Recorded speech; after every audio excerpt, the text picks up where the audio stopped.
When I say BBC, you say traitors. BBC. Traitors. BBC. Traitors. BBC. Traitors. BBC. Traitors. BBC. Traitors. BBC. Traitors. BBC. Traitors. BBC. Traitors. BBC. Traitors. When I say shame on the BBC, you say cancel the licence fee. Shame on the BBC! Shame on the BBC! Shame on the BBC! Shame on the BBC! Shame on the BBC! Shame on the BBC! Fascist, racist, far-right, Nazi. These are the labels thrown at us daily by media outlets like the BBC. They have the cheek to call us extremists when they are the ones using this polarising language which puts all of us here in danger. The so-called journalists at the BBC know that by unfairly branding people or organisations as far right, they risk radicals targeting us with serious violence. The worst part is, when we are violently attacked by Antifa or Socialist Workers' Party thugs, the BBC will either not report on it, or if they do, they will lie and twist the narrative in their coverage in favour of the violent leftists. It is outrageous that the once prestigious and once respected BBC is no longer neutral and has decided to push a narrative that actively works against the British people, the very people the BBC claim to represent. The BBC has abandoned their principles of freedom of speech and impartiality, instead choosing to become the media wing of the Labour Party. Well, I say, if we can't trust them, we shouldn't be paying for them.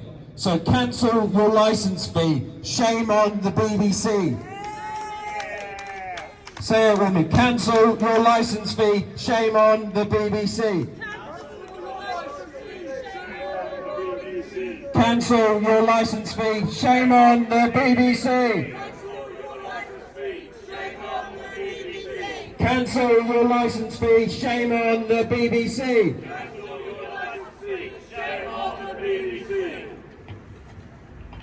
The left has clearly not learnt their lesson following the unprovoked murder of our founder, Charlie Kirk.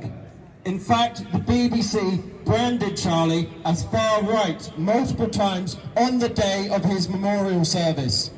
This was at best an effort to downplay the horrific nature of Charlie's murder, and at worst it was the BBC insinuating that the assassination was justified. That, patriots, is unacceptable, and we demand a public retraction and an apology. The BBC will be aware that there is no evidence Charlie was racist. In fact, there's a mountain of evidence proving that he was trying to unite all people against communist tyranny. However, the leftists and liberals in the BBC know they can't defeat Charlie's arguments in a debate, so they resort to libelous smearing and name-calling. Well, in the spirit of name-calling, I say we give them a taste of their own medicine. When I say BBC, you say traitors. BBC! Traitors! BBC! Traitors! BBC! Traitors! BBC! Traitors! BBC! Traitors! BBC! Traitors! BBC! Traitors! BBC! Traitors! We are very clearly not fascists and Nazis, but neither are we doormats. We will not put up with the endless and baseless smears from the BBC. We demand to be treated with the same respect and dignity we afford to our political opponents. Enough is enough. We demand an end to the bias. Thank you.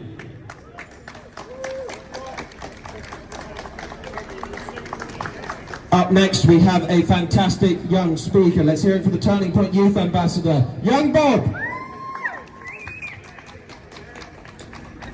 We're picking up the bloodied microphone of Charlie Kirk, and unfortunately the first debate that has to be said is whether a poor man's death was justified.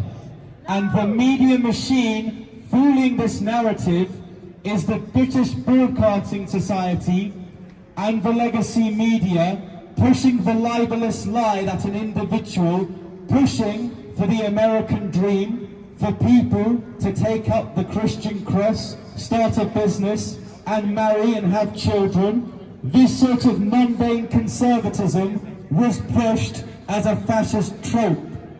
Now, if the BBC won't be non-biased in their reporting, why do we have to be held to the same standard? If I were to label my opposition as communists, as Marxists, as individuals who knew nothing about the things that they peddle, I would be labelled as a bad actor. But unfortunately, conservatives talking in the UK are on unequal footing. There have been many attempts by Turning Point UK to do chapters and activism within university campuses. But what we're met with is the highest degree of violence that the left would have never been faced with. Threats, fighting, counter-protesting for debates. It is absolutely ridiculous that the legacy of Charlie Kirk has been met with further violence. However, in the legacy of Charlie Kirk and what he would have wanted is not for us to demean ourselves, to make ourselves violent, but rather continue the torch and debating in civil discourse. Because if an individual wants to smack me because what I say on university campuses, it only further emphasises the point that our opposition's position doesn't hold any water and they have the emotional intelligence of children. So at Turning Point UK, we have this philosophical understanding. Debate where we can, debate where we must. Thank you. Let's hear it for young Bob, everyone. Freethinker Hannah. Let's hear it for Freethinker Hannah, everyone. Okay, so Charlie Kirk was not far right. He was a family man. He preached faith and he preached freedom. That is not far right. Far right is something like Nick Fuentes. Charlie Kirk was a moderate. And when people like the BBC propagandise to millions of people in this country, disseminating to not just to the UK, but the whole world, you are directly responsible for creating the false perception in millions of people that we are extremists or that we're bigoted. I'm going to read for you some statements that Charlie Kirk has made, and you're going to tell me if you think they're far right. Are you ready? Get married to one person and stay married to that person. Is that far right? Are you sure? Do you know how we heal our divides? By talking with people we disagree with. Is that far right? Are you sure? Yes. Right. If we stop talking, we will get into physical combat, and I don't want that. Is that far right? No. Are you sure? Yes. It's just right. Thank you. Now, forgive your enemies. Is that far right? No. Are you sure? Yes. Right, fun fact, that was also Jesus. Jesus also said, forgive your enemies. And last but not least, before he died in his assassination on his ex-post, his last ex-post was Jesus defeated death so you can live. Is that far right? No. I'm glad that we can all agree on that much. Okay, so when you call moderate views far right, you're polarising the country. And it's one thing if you're saying it in a pub and no one cares, or your social media, your following or whatever, but when you're paying, when the British taxpayer is paying you to broadcast the news, and you decide to tell the whole country that Christian values are far right, I've got a problem with you. Absolutely. We will turn up outside your postcode and we'll let you know what's going on, peacefully. Charlie Charlie's values are Christian values, not far-right values. Do we agree on that? Yeah. Thank you. Now, more than Charlie wants you to be at a protest, he wants you to get involved, he wants you to go to church, right? The St. George's flag is inspired by the crucifix, the Jesus Christ cross, where he died.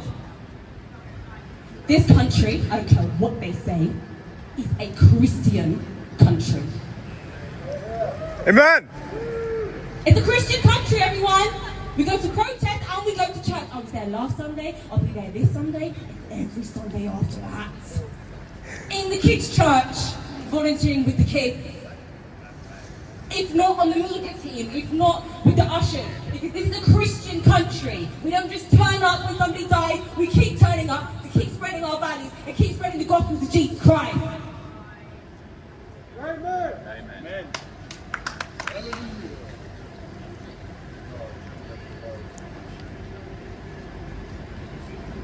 Charlie Kirk wants you to go to church.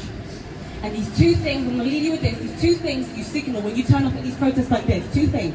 Number one, you are not lazy and bored and distracted by the mundane routine of your regular boring lives. You will turn up and do something about it. When you stand outside these institutions, that's exactly what you do. Number two, which really should be number one, you are signaling to God that you're serious about wanting him back in this country. You're not just saying, oh no, what's going on with God? It's so terrible. Reshare, retweet, like, comment, subscribe. You are turning up in the physical location, which does something in the spiritual realm. They encircled Jericho for 7 days, and they shouted and the whole walls collapsed. In the Bible, read the Bible. Being physically present and spiritually present matters in these battles because it's not the BBC we're up against. It's the spiritual battle. Everyone knew it was a spiritual battle because as soon as Charlie Kirk was assassinated, everyone and their nan went to church. Didn't even know your nan was a Christian. We went to church. And I'll go to church before and after anyone that I love is assassinated. That's why Charlie Kirk's movement doesn't die, and that's why they're afraid of us. Because we're not Charlie Kirk supporters, not the far right. We're Christians. We were here 2,000 years ago, and we'll be here 2,000 years after this. Yes. His kingdom is forever. Straight facts, okay. Thank you very much. Thank you. Thank you.